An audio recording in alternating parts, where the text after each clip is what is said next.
Most of us have a to-do list. I now do differently, which serves me nicely, a stop-doing list. You see, a great and sweet life and career is so much more about what you choose to stop doing than what you vowed to start doing.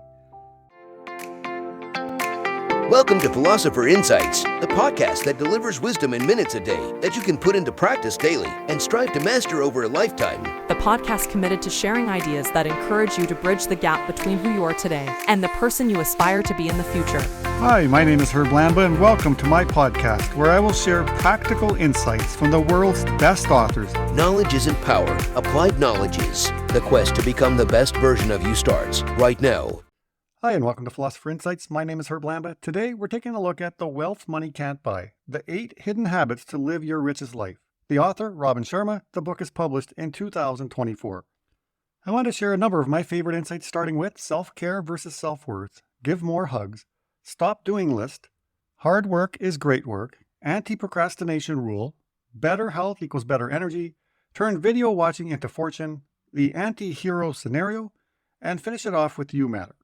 So let's start with the introduction. Quote, "Oh, what a world we live in. We are trained to measure whether we are winning by the amount of money we have, the size of the possessions we own, or how well we have used our best days in pursuit of fame, fortune, and influence.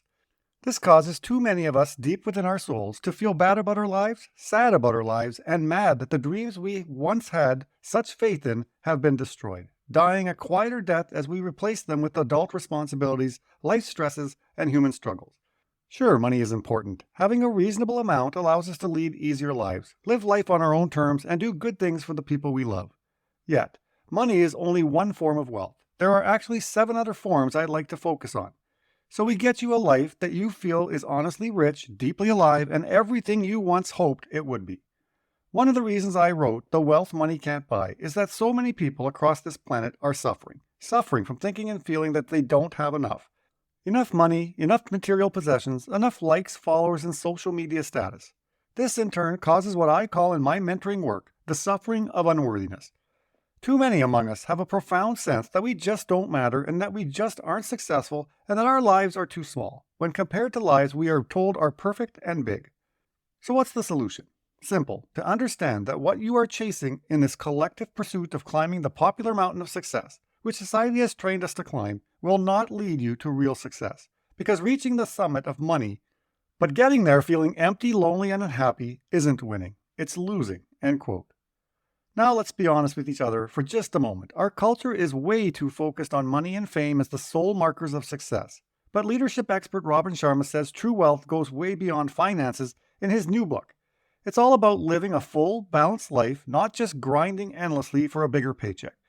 Robin Sharma wants us to prioritize cultivating multidimensional wealth and overall well-being while still chasing our ambitions. Here are the areas of wealth that money cannot buy. Growth, the habit of self-mastery. Wellness, the habit of health. Family, the habit of investing in your family and friends. Craft, the habit of ensuring work is a platform for purpose. Community, the habit of creating your own social network.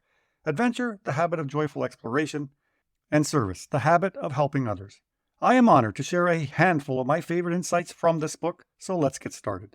Insight number 1, separate self-worth from self-care. Quote, "What I feel I need to share with you now is the importance of not confusing the essential practice of self-care, which is all about protecting your purest mind, healing your good heart, fortifying a healthy body, and nourishing your sovereign spirit, among other things, with the heroic goal of living daringly and pursuing a creative mission that will increase your self-worth. Many people use inner work as a way to avoid facing fears and doing the outer work that will make their genius real. Self-care is the foundation of a cheerful, balanced, healthy, and peaceful life. Yet sincerely successful people, and this is an important point, never use the wise need for self-care as an excuse from doing the sometimes hard things that also make human life excellent." End quote. Now I hope you can see what he is getting at here. We cannot solely rely on self-care practices without doing things that boost our self-worth, because true fulfillment comes from when we blend those two worlds together. On one hand, you've got your self-care game, taking care of your inner well-being through practices like meditation, exercise, quality me time, and all that good stuff. Crucial for feeling grounded and avoiding burnout. But Sharma says we can't stop there. To really feel that deep sense of self-worth, we've got to combine the self-care with striving for elite performance and meaningful achievements too. It's about pushing yourself to go after those big, audacious goals that really light you up. Insight number 2. Give more hugs. Quote, did you know that hugging someone causes a release of dopamine, serotonin, and oxytocin in your body, which serves to reduce your blood pressure, lower any anxiety, and promote positivity? Cool, right? In one study of more than 400 adults, it was discovered that the hugging habit reduced sick time. In another, embraces improved heart health. And the esteemed Dr. Dean Ornish has found that people who regularly feel down, lonely, and isolated are 3 times more likely to become ill and die early. End quote. Now I've got a crazy idea for you. Why not commit to a full 30-day hug challenge? I know, people are going to think you've totally lost your marbles going around asking for hugs. But why don't you hear me out just for a minute? You and I both know the science. Hugs are freaking magical for your mental health and general well-being. They're like a natural antidepressant drip, straight to your happy chemicals. Not to mention a solid immunity booster to keep the sniffles away. So why not lean into those benefits for a whole month straight? The worst thing that could happen is you both feel better. Insight number 3. Stop doing list. Quote, most of us have a to-do list. I now do differently, which serves me nicely. A stop doing list. You see, a great and sweet life and career is so much more about what you choose to stop doing than what you vowed to start doing. Your list might include the decision to stop buying so many things you really don't need, stop complaining, stop following the pack, and start leading the field. End quote. We're always making to-do lists for our goals, but what about a stop doing list? Why is this not talked about more? We all have bad habits and unproductive behaviors sabotaging our growth, often without realizing it. A stop doing list forces you to get brutally honest about the crap holding you back, whether it's work distractions, personal vices, or toxic environments and people. It can cover any area. Work habits killing your productivity? On the list. Mindset blocks stunting personal development? Goes on the list. Unhealthy relationships dragging you down? They gotta go. We all have our own unique, crappy patterns to break. A stop doing list shines a light on those growth stunting habits so you can kick them to the curb, one by one. Making that list is step 1 to finally overcoming the behaviors and influence that keep you stuck. It's time to get real with yourself and start fresh.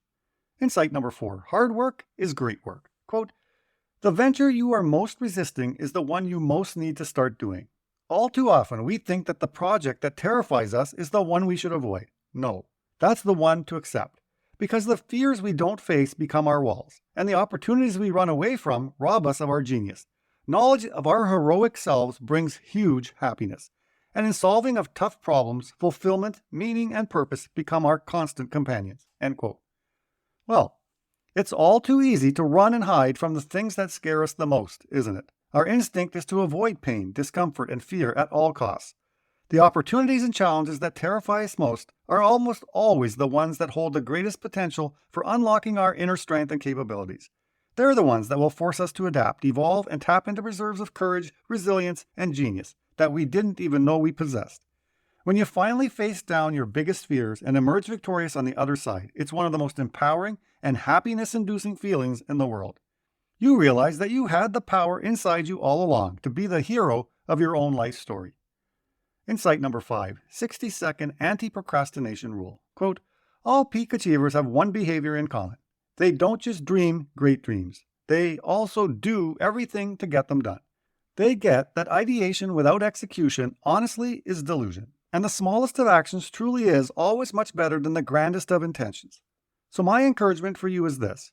Never leave the sight of a spectacular idea without doing something, anything, to bring it to reality. End quote. It goes without saying that we'll all come across that advice time and time again in self-help books and podcasts. Just get started on what matters. It's repeated so often because, let's face it, it's simply critical to your success. We're all human here, or at least I assume most of us are, and not secretly robots. Not yet, at least. Waking up with grand ideas but never actually executing on them, that's just part of the human experience. If you're one of those people who never struggles with procrastination and always follows through on your brilliant ideas right away, then kudos to you. You're superhuman. But for us regular humans, we desperately need that constant reminder to stop the stalling and procrastinating and actually start working on the things that genuinely matter to us.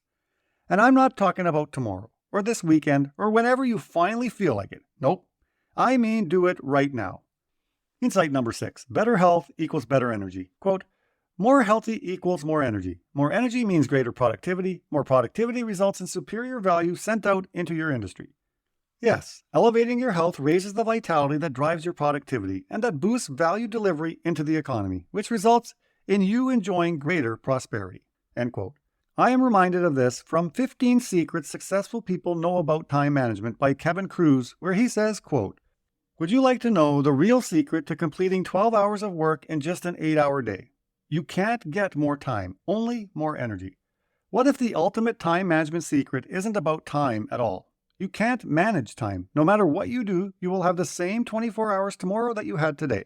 When people talk about time management, what they really want is to get more stuff done with less stress. And the real secret behind this is that you need to maximize your energy. I saved this secret for the end because I didn't think you'd even read it or care about it if I put it up front. But it's the most important secret of all." End quote. So it turns out that energy, not time, is the fundamental currency of high performance. What can you do to dial that in starting today? Insight number 7. Turn video watching into fortune. Quote, "Here is a simple yet powerful idea to seriously raise the level of your prosperity in the 5th form of wealth. Take most of the daily hours you spend watching online videos of little value and turn them into productivity that creates deep value for other human beings." End quote. Why don't we have TV producers interrupting regular scheduled programming with a wake-up call? Something like, "Hey, shouldn't you be doing something more productive right now?" Kids and adults alike could use a nudge to consider better options, reading, family time, or going for a walk. A simple reminder to reevaluate how we're spending our time could go a long way. You see, I have ideas. The problem is, nobody ever asks me. Now, as a sports fan, I used to think watching every minute of a game was critical. But then I discovered 8-minute YouTube highlight reels, a game changer. After 2 years of watching condensed highlights, sitting through full-length games feels like a slog. Who knew that skipping the fluff would ruin my ability to watch sports the old way? It shows how quickly we adapt when intentional about our time. For my weekly podcast that takes about 7 to 9 hours per episode, those YouTube clips free up pockets of time. Thank you, YouTube. Insight number 8, the anti-hero scenario. Quote, "Sometimes you need to shock yourself a little to make sure you never fall into a rut. To do this, I'd like you to mildly terrify yourself by using a strategy from my methodology called the anti-hero scenario. It's simple and it works beautifully." End quote. Well, now Sharma's got a pretty intense way to give yourself a wake-up call. He's saying you should grab a piece of paper and write down all the frustrations and risks that come with not operating at your best every single day. Get real with yourself. Write out all those dreams you'll take to the grave because you were too scared to actually pursue them here on Earth. His whole thing is that we need to scare the crap out of ourselves to spark those micro changes that'll get our lives headed in a better direction.